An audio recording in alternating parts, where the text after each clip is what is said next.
ارادہ آیا کہ اب شہزادی کان میں دے جائیں، بہت پریشان ہے، وہ دن کسی کو نہ دکھائے۔ خطیب تمادا ایران کے بہت بڑے عربی زبان کے خطیب تھے، قزوین میں ان کی قبر ہے۔ انہوں نے بہت بڑے عالم دین کے خواب کو بیان کیا، خواب کو بیان کیا، اس کو میں بعد میں بیان کروں گا، پہلے اتنا سن لیں کہ ایک واقعہ، ایک شخص تھا جس نے اپنے بیوی کو غصے میں آیا، کوئی بیوی سے غلطی سرزد ہو گئی تھی، وہ غصے میں تھا، باہر سے آیا، بہت زیادہ پریشان تھا، سوال کیا، بیوی نے کوئی غلط جواب دیا، کیا ہوا؟ غصے میں آیا اور بیوی کو ایک تماچا، بیوی نے اپنے ہاتھوں سے اپنے چہرے کو چھپایا اور گریہ کرنے لگی۔ کچھ دیر وہ اپنے بیوی کو ایک تماچا لگا کر چلا گیا، باہر گیا، دوست ملے، ناراض تھا۔ کچھ دیر کے بعد، کچھ گھنٹے کے بعد دل تھوڑا سا آرام ہوا، اس نے احساس کیا کہ میں نے بہت بڑی غلطی کی ہے، مجھے ڈانٹنا چاہیے تھا، کچھ بھی کہنا چاہیے تھا، بیوی کو مارنا نہیں چاہیے تھا، یہ اس نے سوچا۔ پریشان ہو کر گھر میں آیا، آنے کے بعد زوجہ کے سامنے بیٹھ گیا اور کہا، بیوی مجھے معاف کر دے، میں نے بہت بڑا ظلم کیا تیرے حق میں، مجھے یہ کرنا نہیں چاہیے تھا، کیا کروں، غصے میں آ گیا تھا، غصے پہ کنٹرول نہیں تھا، یہ مجھ سے غلطی سرزد ہو گئی ہے۔ اللہ اکبر۔ وہ بھی مومنہ تھی، کہے میرے والی و وارث، یقیناً تم باہر سے کسی پریشانی میں آئے تھے اور ہم سے بھی تم سے گفتگو کرنے میں اس طریقے سے ہمیں پہچان میں نہیں آیا کہ تم کیا سوچ رہے تھے، کس پریشانی میں آئے تھے، ایسی باتیں کہیں جو تمہیں ناگوار گزر گئی اور تم نے یہ قدم اٹھایا ہے۔ اللہ اکبر۔ اب وہ شرمندہ تھا اور بیوی کہتی کہ میں نے معاف کر دیا۔ ایک مرتبہ بہت زیادہ شرمندہ ہوا تو بیوی نے اپنے آنکھوں میں آنسو لانے کے بعد، آنکھوں سے آنسو جاری تھے، اور کہا کہ میں معاف کر دوں گا لیکن ایک شرط پہ، میں معاف کر دوں گی لیکن ایک شرط ہے۔ کہا بیوی بتا دے کیا بات ہے، کون سی شرط ہے؟ کہا اگر اب کبھی تمہیں غصہ آ جائے مجھ پر، اب مجھ سے نہایت ہی کوئی غلطی سرزد ہو جائے اور تمہارا ہاتھ اٹھ جائے تو خبردار تو ایک شرط ہم سے یہ لگا لے، یہ شرط ہمیں قبول ہے اگر تجھے تو پھر ہمیں آج ہی معاف کر دیتے ہوں۔ کہا کیا شرط ہے؟ کہ اگر کبھی بھی تمہیں یہ احساس ہو جائے اور یہ غلطی ہمارے اندر جو ہے یا کچھ ایسی بات ہو جائے اور تمہیں غصہ آ جائے اور تیرا ہاتھ اٹھ جائے تو دیکھ لینا کہ گھر میں میرے بچے نہ ہوں، گھر میں میرے بچے نہ ہو۔ ایک مرتبہ جیسے اس نے سنا، کہا بیوی یہ کون سی شرط ہے؟ کہا جانتے ہو چند گھنٹہ پہلے تم نے جو تماچا مارا تھا بچوں پہ یہ اثر ہوا ہے کہ ابھی تک بچے سہمے ہوئے ہیں، بچے سہمے ہوئے ہیں۔ اللہ اکبر۔ یہ کہنے کے بعد وہ معصومہ نے رونا شروع کر دیا۔ میں نے فوراً مدینے کا رخ کیا۔ ہائے مدینہ، امام حسن تھے 7 برس کے، امام حسین تھے 6 برس کے، جناب شہزادی 4 اور 3 سال کی تھی، زینب اور ام کلثوم ان کے سامنے ظالم نے فاطمہ کو ایسا تماچا لگایا۔ اللہ اکبر۔ غضب ہو گیا، بچے سہمے سہمے ہوتے ہیں، وہاں پہ کسی نے تماچا مارا۔ اللہ اکبر۔ یہی وہ واقعہ ہے جس کو مرحوم عالم نے اپنے ایک استاد سے نقل کیا ہے۔ وہ یہ کہتے ہیں کہ خواب میں عالم نے پوچھا امام حسین سے، یہ بتائیے کہ آپ پہ سب سے سخت وقت کب پڑا ہے؟ جب آپ ہمیشہ مشکل میں آئے ہیں اور اس کو یاد کر کے گریہ کیا ہے۔ اللہ اکبر۔ امام حسین نے اس عالم دین سے پوچھا کہ بتاؤ تم تو ہمیشہ مجلسیں پڑھتے ہو، دین کی باتیں سکھاتے ہو، کون سا مرحلہ تھا مرحلہ اے امام حسین علیہ السلام سے خواب میں وہ عالم بیان کر رہے ہیں. امام حسین نے پوچھا کہ عالم دین یہ بتا دے کہ یہ کون سا مرحلہ تھا, تو ہی بتا دے. کہا وہ مرحلہ تھا جب آپ کے بچوں پہ پانی بند کر دیا, اور آپ کے لیے بہت سخت مرحلہ ہے کہ آپ جیسی شخصیت موجود ہو اور بچے پیاس سے بلکنے لگے. کہا نہیں, یہ میرا امتحان تھا. یہ کہنے کے بعد بس یہیں پہ بات کو تمام کر دوں گا. یہ کہنے کے بعد امام حسین نے کہا یہ میرا امتحان تھا. اس عالم دین نے کہا کہ کیا وہ وقت تھا جب آپ نے اپنے برادر کے بھائی کے بازو کو اٹھا رہے تھے, آپ نے اعلان کیا تھا اے عباس تیرے مرنے سے میری کمر ٹوٹ گئی ہے. اللہ اکبر.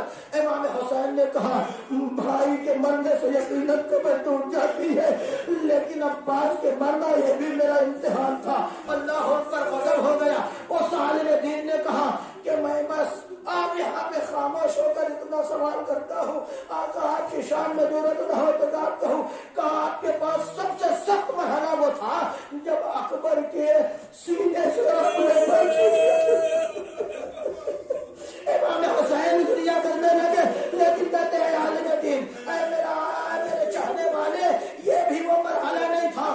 میں اس منظر کو جب دیکھتا ہوں میں تلاش کرتا ہوں, جب میرے ذہن میں وہ منظر آتا ہے یہ حسین پریشان ہو جاتا ہے, منفعل ہو جاتا ہے, جسم ساکن ہو جایا کرتا ہے. کہا کون سا مرحلہ ہے؟ ایک مرتبہ اس نے ہاتھ جوڑا اور کہا کہ بس ایک ہی مرحلہ ہے, میں نے تو یہی پڑھا ہے کہ جب آپ جناب ابی اسود کو لے کر چلے تھے اور دشمنوں نے تیر شوشوبہ سے اس کو شہید کر دیا تھا, تو جب آپ رباط کے پاس لے گئے تھے تو کہتے جاتے تھے انا للہ و انا الیہ راجعون. کیا وہ مرحلہ تھا؟ اللہ اکبر. امام حسین نے کہا ہاں میرے چاہنے والے یہ مرحلہ بہت سخت تھا, لیکن یہ بھی حسین کا امتحان تھا. یہ کہنے کے بعد عالم دین نے کہہ دیا کہ یا مولا آپ ہی بتا دے کہ وہ سخت مرحلہ جو آپ کے منظر میں آتا ہے, آپ بہت پریشان ہو جاتے ہیں, منفعل ہوتے ہیں, وہ کون سا مرحلہ ہے؟ ایک مرتبہ امام حسین کہتے ہیں کہ ہم چھوٹے چھوٹے تھے, دشمنوں نے میرے پاپا کے گلے میں رضوان باندھ لیا اور لے گئے. میری ماں نے جیسے ہی پاپا کا دامن تھاما, میں بچہ تھا, دشمنوں نے میرے ماں کے ایسے گندے مارے, ماں کا ہاتھ شل ہو گیا اور ایک جلی بڑا ایسا تماچا مارا. حسین کو یہ منظر کبھی بھی نہیں بھولا. اب بھی روتا ہوں کہ آئے جس کے گردن ہو اس کے ماں کو اس طریقے ظلم ایام